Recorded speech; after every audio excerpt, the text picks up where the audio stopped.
Kevin Long, our fantastic and fabulous intern who is with us for just a little while longer, and to give folks a chance to ask questions and hear his story. So Kevin, I'm going to be quiet and let you take off.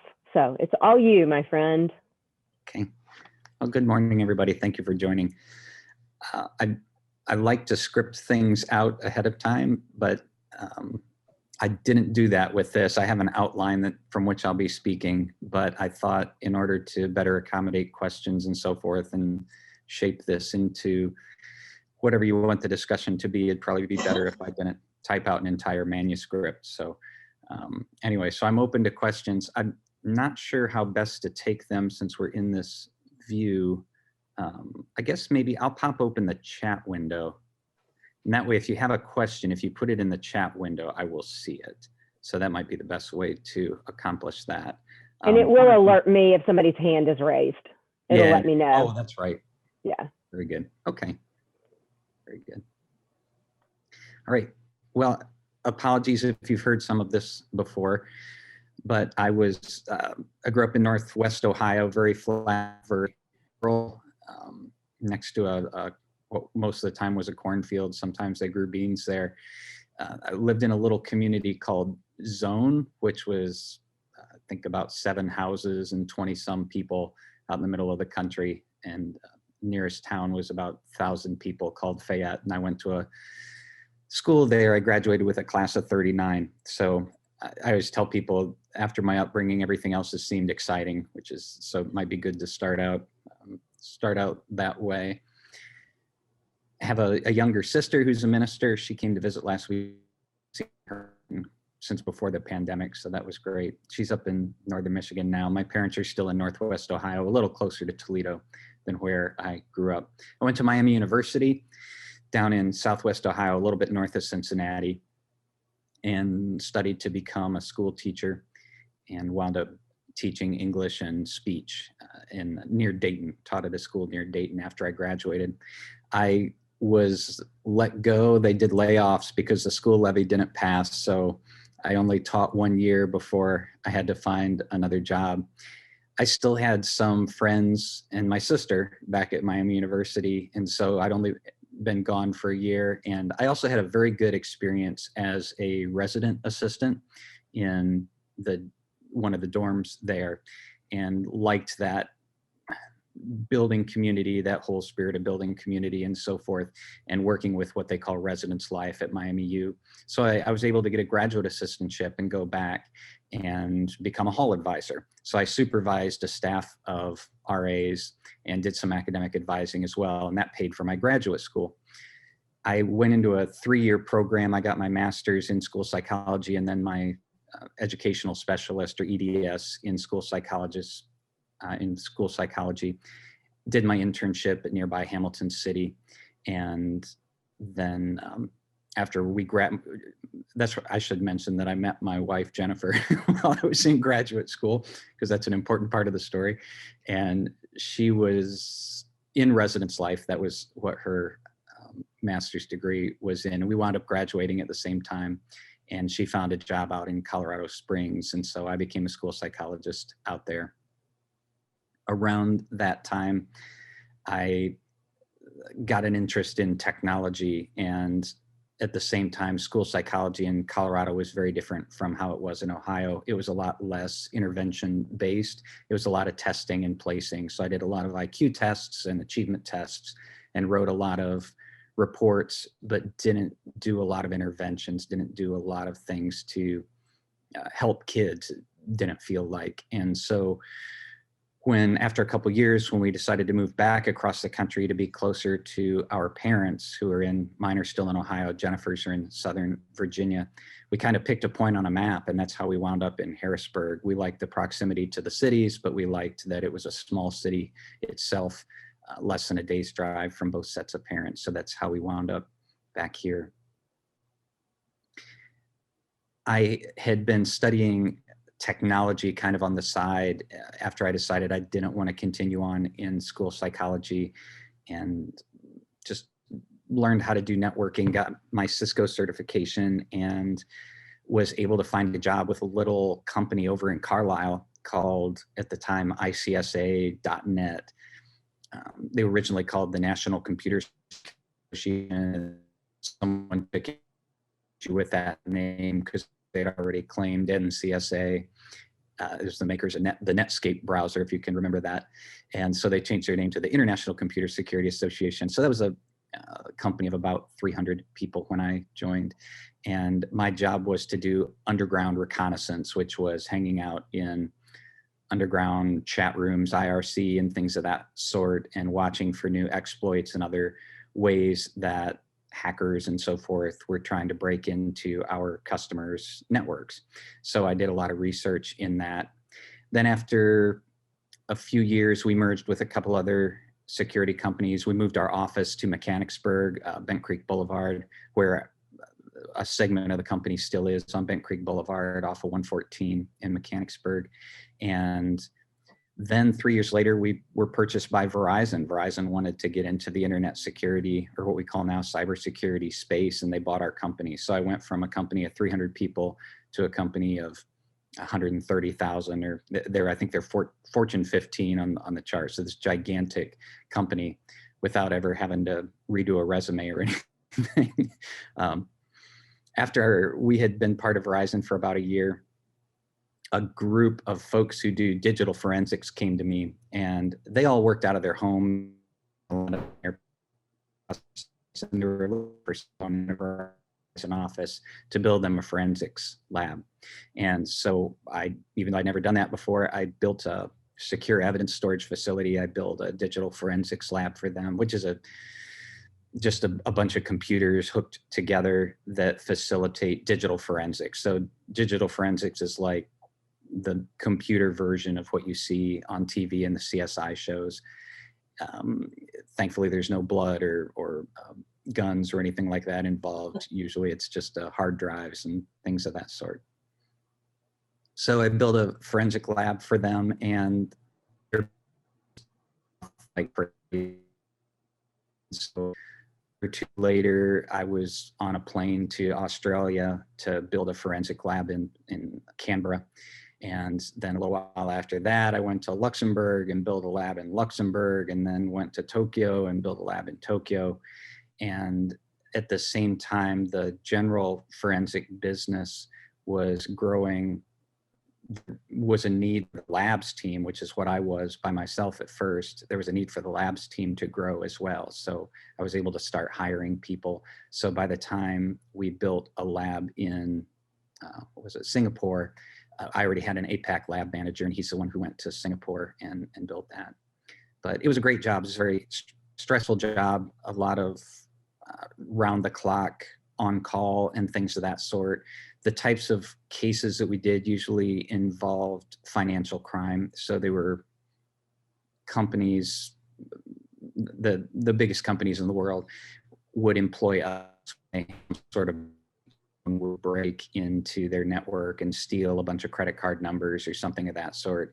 It was usually our team that got called in to, investigate that and figure out how they did it and patch the open holes and things of that sort.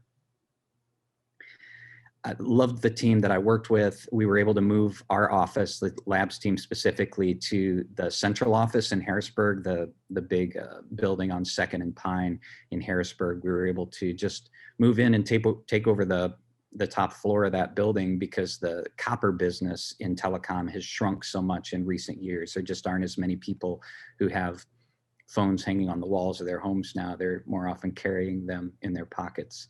And so that business has shrunk, which gave us an opening to move our office and our lab into that building, which has afforded us more space, more cooling, which is huge with computers, more power, more security.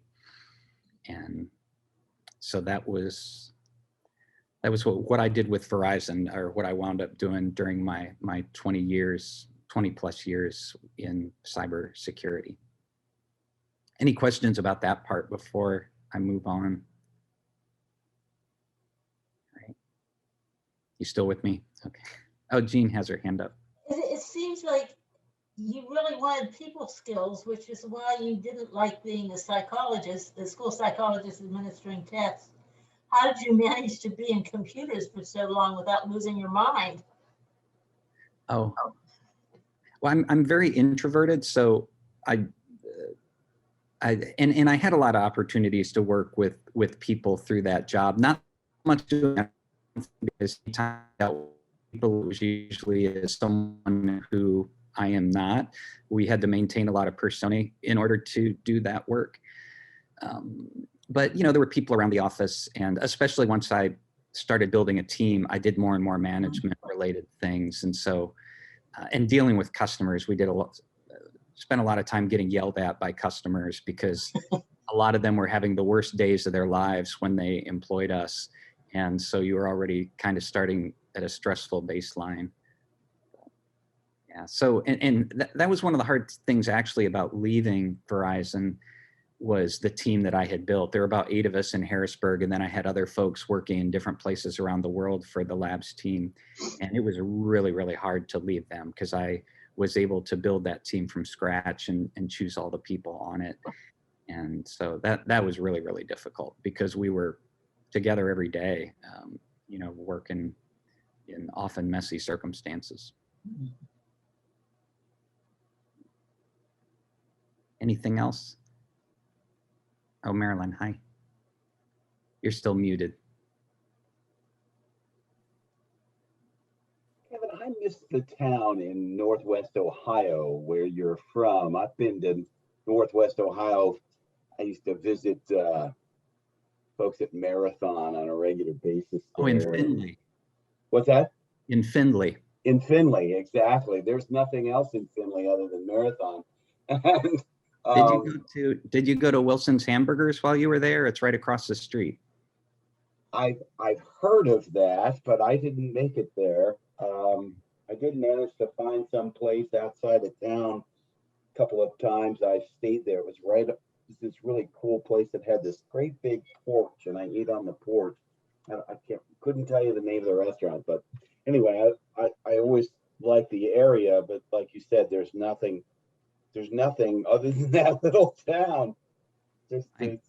My grandmother worked there. So where were you? Well, my grandmother worked in Findlay during World War II, and she went to Findlay College a little bit. My mom grew up in nearby Fostoria. Findlay's a big time, though, compared to if you would go up 75 from Findlay to Toledo and then go west about an hour. The town I grew up in is called Fayette. It's about 10 minutes from Michigan and about half an hour from Indiana. So it's wedged in the corner. Yep, in the corner. I mean, Findlay. Yep. Findlay was big time. They had a shopping mall and everything. We didn't have anything like that. Oh yeah, Marilyn. So what did you think about the overseas travel? Did you enjoy that, or was it so much work that you didn't actually get to interact with the community and the people? Overseas travel, when you work in computer forensics, you really, all data centers look the same on the inside. So, but I would go for walks at night. And so when I was in Canberra, they have one of the best museums in the world there. Their war museum is in Canberra. And so I would go out and walk at night, and obviously the museum wasn't open at night, but they had a lot of things on the outside of the building. So I went there and I was walking up this walk, and the building was on the left, and there was this grove of trees to the right, and it was pretty dark. The building was lit, but the grove was kind of dark. So I was walking down this walk, and all of a sudden I heard a snort, and I looked to the right and I saw silhouettes of all of these kangaroos in those trees. And I started going through my mind, like everything I had ever read or heard or seen about kangaroos, thinking, are kangaroos dangerous? What do you do when confronted by a kangaroo? Because I was really outnumbered. I had no idea what to do. I just kind of stood there, and they didn't seem to be getting closer, but every once in a while they'd snort. And so eventually I found a path that evaded the kangaroos and made it back to my hotel. But no, I did have some great opportunities. Anytime the work would span over a weekend, I would be able to go out and see things. And so, for instance, when I was in Luxembourg, it went over a weekend. And so that Sunday, I took the fast train to Paris and walked around Paris and saw that for the first time. So yeah, it was pretty great. I had colleagues in other countries and folks who worked on my team in other countries. And so I got to see a lot of things. Most of the work was indoors in data centers. But sometimes that's welcome. Like when I was in Tokyo, it was so hot outside. It was actually nice to get into the data center and be working to cool off at least. Sounds good. Well, Kathy? You're still muted. Nope, you're not muted. When you were doing all the international travel, were you married at that point, Kevin? Mm-hmm. Yeah, that didn't start. We were married in '97 when we were actually before we graduated, and I was doing my internship. So we had been married for about 10 years before that really started to take off. And we even had my daughter Olivia by then. Oh, Libby. Okay. And that made it really hard because she was really little in the early days of that travel. So it was hard to leave her, for instance, for like 2 weeks. I did one trip when I went to upgrade the lab in Australia. I was like, well, while I'm over there, I'll just, go on up to Tokyo, which on a flat map looks close to Sydney. I'll just run on up to Tokyo and deploy the lab there. I didn't realize that the flight from Sydney to Tokyo is only 2 hours shorter than the flight from Tokyo to Detroit. It still did. I mean, a triangle is still a lot more efficient than, two very long straight lines. So, but it was, I had to be away for 2 weeks. And so that was kind of hard when Olivia was little.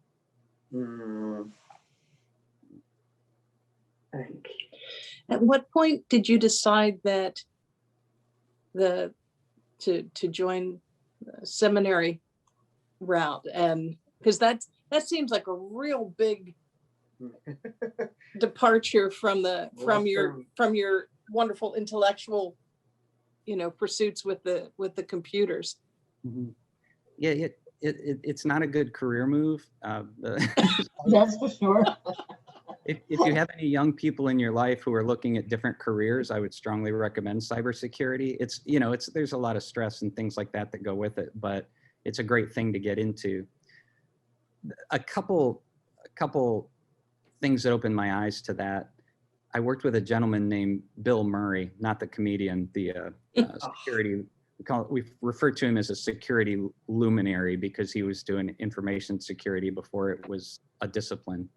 And whenever he would speak about risk on phone calls and customer presentations, he would be speaking off the cuff. People would ask him questions and he would give these answers that completely sounded scripted, but it was just him talking. It's just the language that he spoke. And I asked him one time, I said, how do you do that? How do you, it's just like it's your native tongue. How does that happen? And he said, well, it's who I am and it's what I do. And when he said that, it made me think. And I thought, well, as much as I enjoy this work, it's not who I am. It's not, when I would go home at night, I didn't read books about information security. I didn't.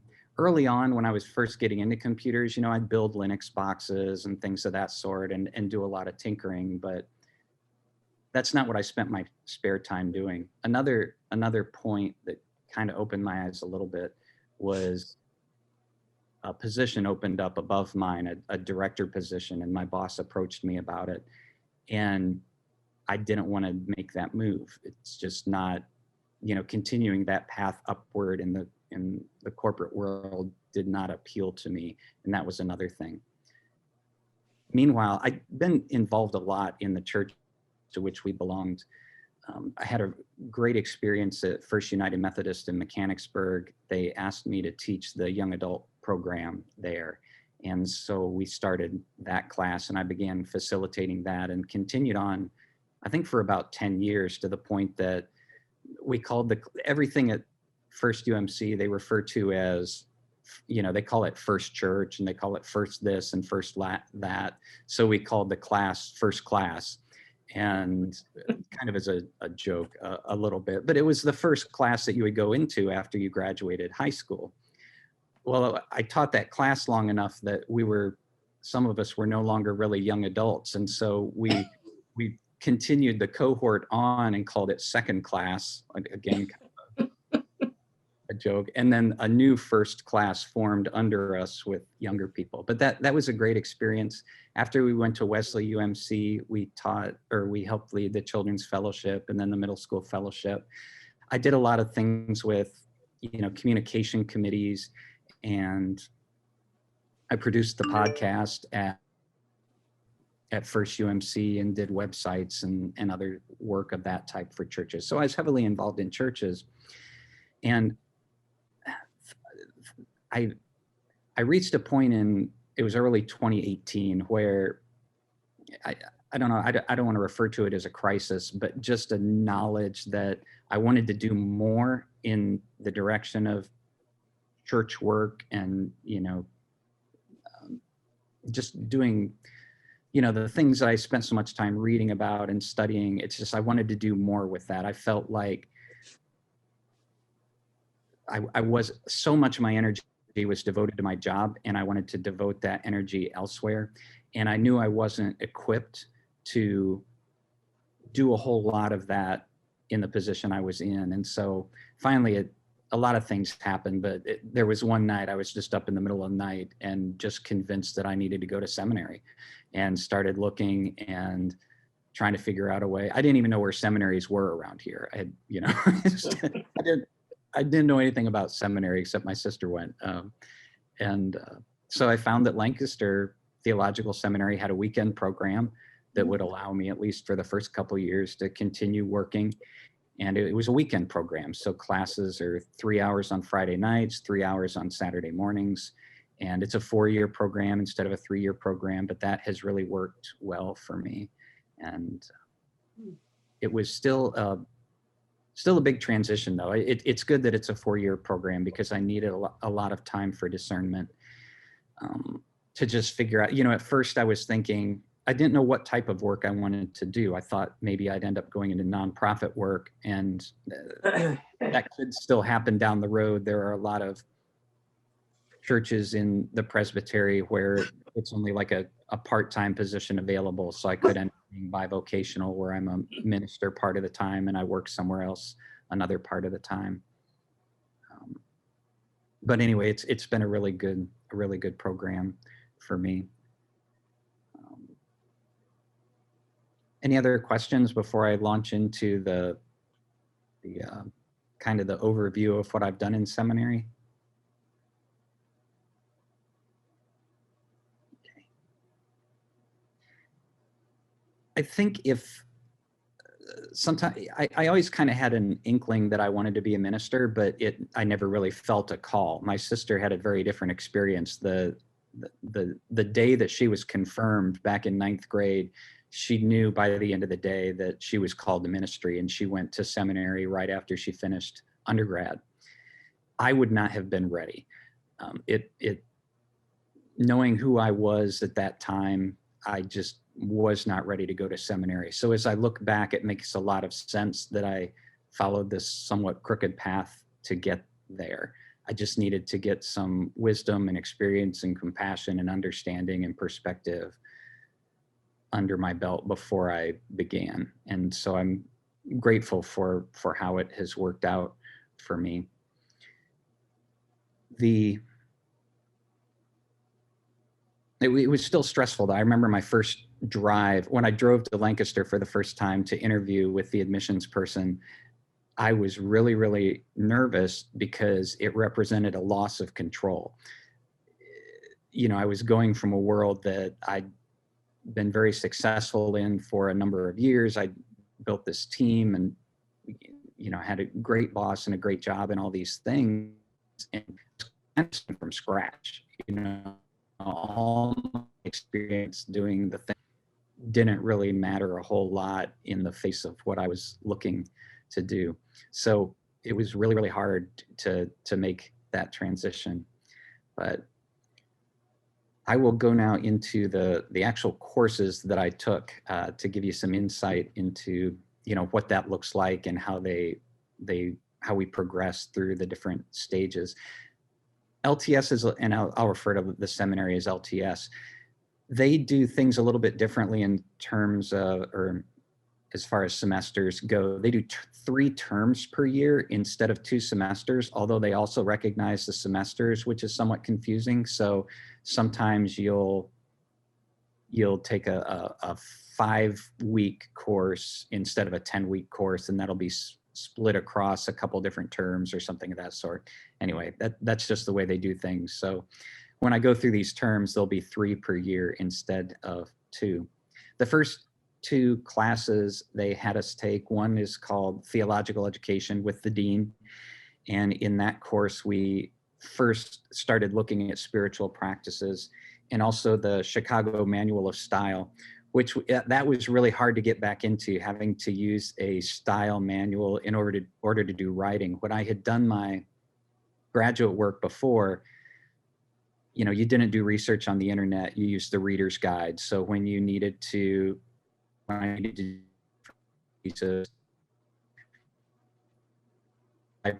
went to the read guide, which is a collection of books that had a lot of keywords in it, and you would look up the word that you wanted to find periodicals about, and then you would write down all the periodicals that had, you know, the articles that were referenced in the reader's guide, and then you would go to the stacks of magazines and you would pull out the ones, and then you'd pay 10 cents per copy to make copies of the pages. And graduate school is very different now. Everything is, you know, a lot of things are online. You submit your papers online, and in addition to all of that, getting used to doing graduate school in that way, it was a whole different style manual for me. It doesn't sound like a big deal, but I had done the APA style in graduate school before, and they used Chicago at LTS. So in this 5-week course, we did a lot of reading. We were introduced to how to do theological writing, and we first started talking about spiritual practices. And so that's what that course was about. We also took Introduction to Theology with Dr. Barrett, who also taught at Ellen's down at Union. And Introduction to Theology at Lancaster, it's a little bit different. It's a UCC school, but they are open to a lot of other faith traditions as well. So I would say there are as many Methodists there as there are UCC students. I'm the only Presbyterian in my immediate cohort, but there are some other Presbyterians running around there as well. The way that Dr. Barrett did that Introduction to Theology class, though, it wasn't just about Reformed theology. He taught 4 different kinds. One was Reformed, kind of like neo-Reformed theology. Another is what he would refer to as the adventure, which is kind of this, a big interest in social justice. Another is process theology, whereby you kind of move with the nudging of the Spirit. And another is mystic, more the mystic tradition. When we started the class, he had us take a questionnaire to see where our biases were, where our tendencies were in terms of our own personal theologies. And mine wound up being pretty much a straight across tie across all the different theologies, which I don't know if that's a good thing or a bad thing, but I think I can speak to just about anybody about their theology and have some level of understanding about where they're coming from. So that was the first term, and then we took our first biblical scholarship course called Interpreting the Bible. And even though I had read the Bible many times in my life, I realized, like, I'm going to share like one thing that I learned or one takeaway from each course. It might not be the most important thing that I learned, but it's what came to mind when I was putting together the outline. I never realized that there were 2 different accounts of the creation in Genesis. And it was somewhat embarrassing to, you know, having read the Bible all those times and you know, done a lot of reading on the side, to just never have realized that, for instance, you know, in one account, Adam's created before the animals, and in the other one, the animals are created before Adam. It just never dawned on me. And so it was one of those, there are a lot of humbling experiences in seminary, and it was just, one of the first of many, many humbling experiences. So that was our first biblical scholarship course. Oh, that's right. And the reason that was part of term 1 as well, because that theological education course was just 5 weeks. So the biblical scholarship course spanned from the first to the second. What my Fridays looked like, and thankfully I had the cooperation of the guys with whom I worked at the time, I would leave work a little bit early on Fridays in order to drive to Lancaster, and I would get set up in my dorm room. You're able to stay in a dorm room on Friday nights there if you choose. And so I'd get set up in my dorm room. I would finish out the work day. I would grab a quick dinner and then go to class for the night. And then the next morning we have chapel at 8 o'clock on Saturday mornings, and then class from 9 to noon. And then I would head back home. So that's what the logistics looked like, at least pre-pandemic. In term 2 of that year, we took a developing leaders course. Have you all read Canoeing the Mountains? I thought that was maybe a book that at least some folks at CPC had read. Hudson finished it right before we shut down for the pandemic. Right, yeah. And Market Square had done it before that. We didn't actually read that book in that leadership course, but we had 2 or 3 others that we read, and they pretty much all say the same thing that Canoeing Mountains is, different metaphors. But that's pretty much what leadership education looks like right now, I guess, is, or at least one aspect of it that's popular. Another course, the other course I took in term 2 was interpreting in context. In that course, we spent a lot of time just talking about context and looking at things from the point of time in which they're written, the culture in which they're written. We looked a lot at communion traditions across the different, faith tradition. And we read a book called Everything Falls Apart, which is by an African author. Ooh, I'm going to do something really quick.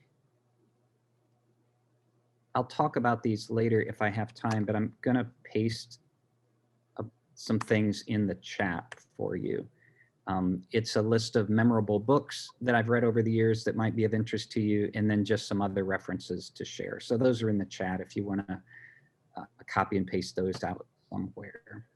And Kevin, just so you know, they have heard Douglas Otati preach and teach. Oh, wow. He was one of Dave's advisors and a good friend of ours. So he came and preached for Reformation Sunday one year. So if that name rings a bell, that's our friend Doug. So yeah. That's great. And he'll be your neighbor here in a couple months. Is he at Davidson now? He is. My college swiped him from my seminary. Yeah, I didn't realize that until I think yesterday. I was looking up how to spell his name. Do the 2 T's come first or later? Which I still have to look up. Yeah. And I've known him for almost 25 years. So yeah. Right. So about this time back in term 2 of my first year, the little Methodist church that we had been attending, the reason we started attending there was because a lot of the kids that our daughter went to school with went to church there. And that was a great place to be for a few years. But after a while, the kids started disappearing, and it had reached the point where there were no other kids in the church except for Olivia. So the summer before seminary started, we were looking for another church, and we happened to attend a concert at Market Square Presbyterian for the first time. Had never set foot in the church before, didn't know much about it, and wasn't looking to become Presbyterian. But we started to read the material in the back of the pews, and we thought, this sounds like a good place. I wonder if they have a good youth program. And we went to church there the very next day, and that's where we became members a few months later. So while all my adjustments in seminary were going on, I was also becoming realizing that I was to be a Presbyterian. So that was going on at the same time. I knew I didn't want to be a minister in the Methodist Church, because kind of the way the ministers get shuffled around there, and some other things with that. So, but yeah, right before, or that's another thing that another part of the discernment that's taken place along the way was to get back to my Presbyterian roots. I was actually baptized Presbyterian. I grew up in a UCC church, and then went to some other, during college and grad school, I went to some other churches, Assembly of God, a Pentecostal church. So I had a lot of different experiences, a vineyard, really large vineyard church in Cincinnati.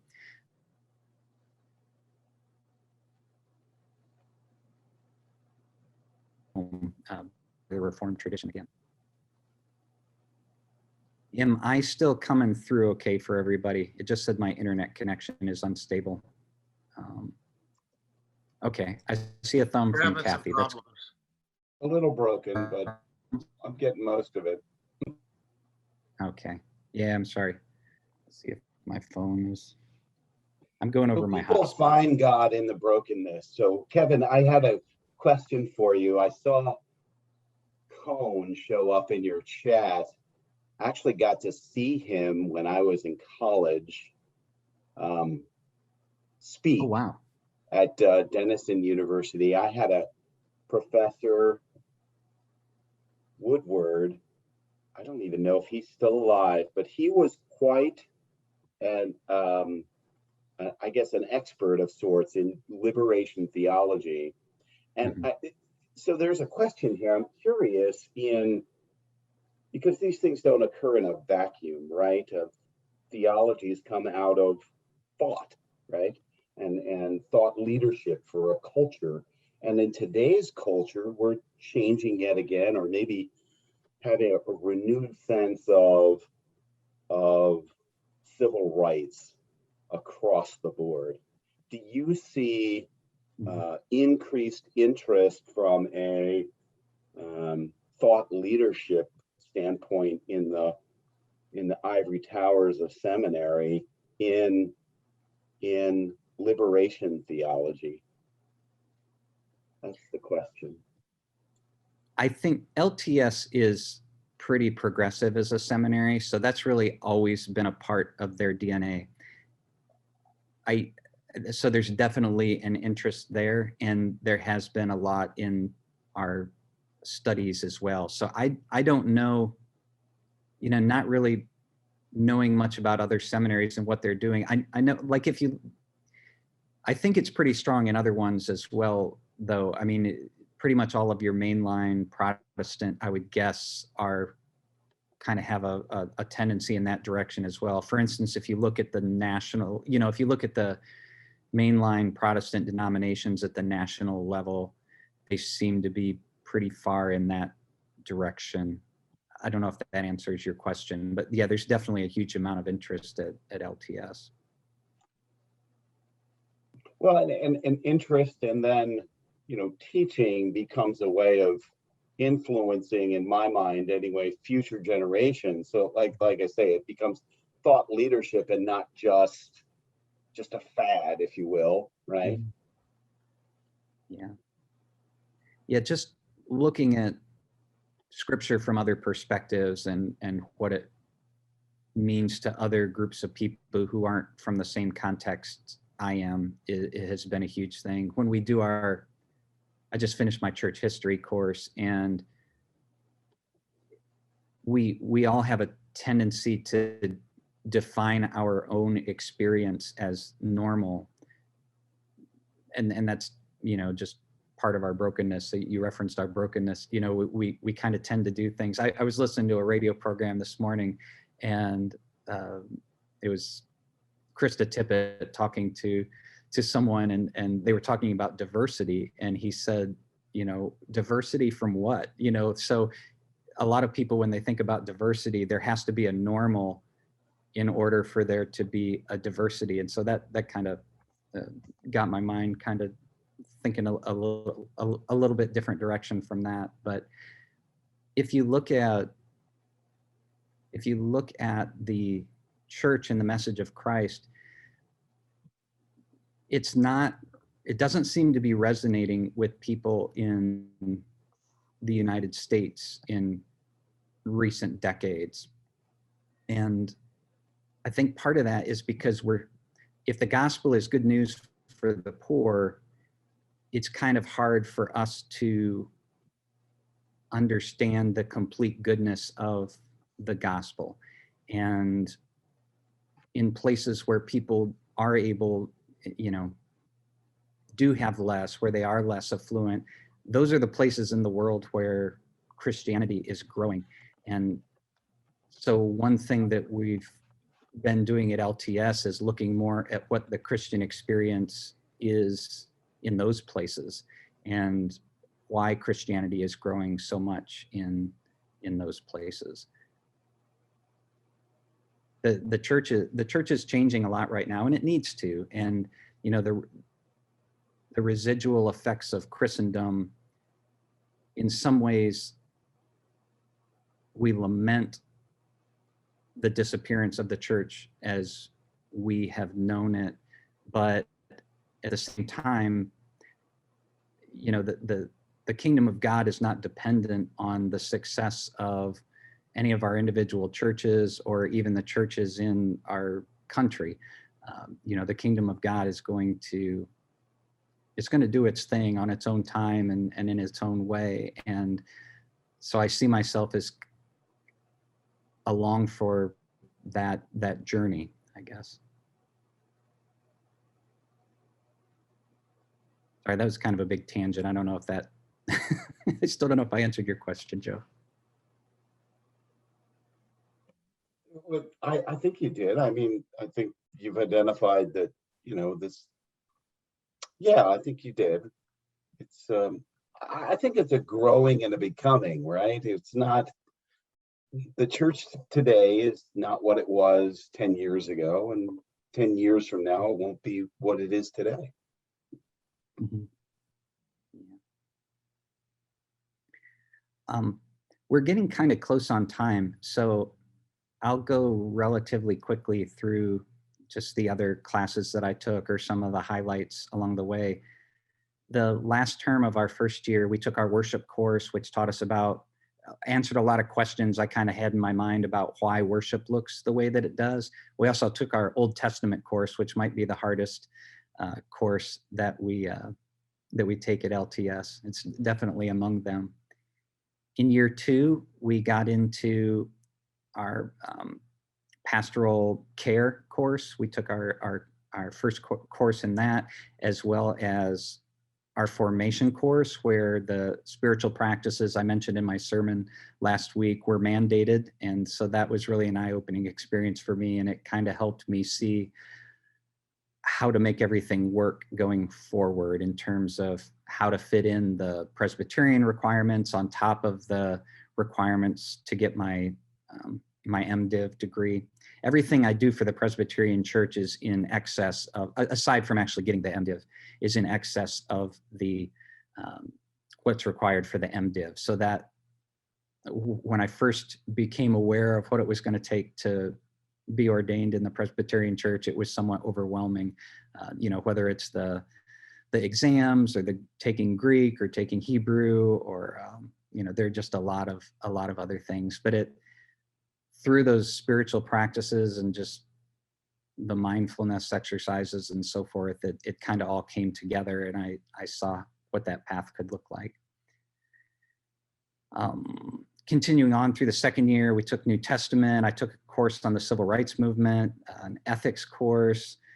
We took our preaching class and another formation course where we wrote what we call our a big swipe at answering 9 different big theological questions, like who is God, Jesus, what is the church?